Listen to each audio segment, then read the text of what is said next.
Alright, so I have two eBay fans, a 16 and a 10, wired together and triggered off the ECM with two relays and a 130 amp alternator. It works perfectly. Comes on at 187 and goes off at 178.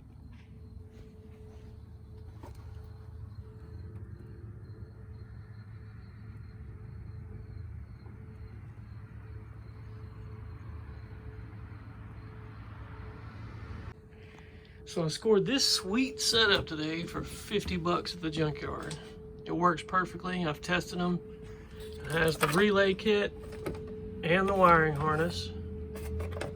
I tested both fans and it will bolt right in. I just have to wait and get a 34-inch radiator since I have a 28 right now. So I'll continue to run the eBay fans for another couple of weeks, and then when I get a 34-inch radiator, this will literally fall right in and go right to there. And I know how to wire it up, and I already have HP tuners to set it up.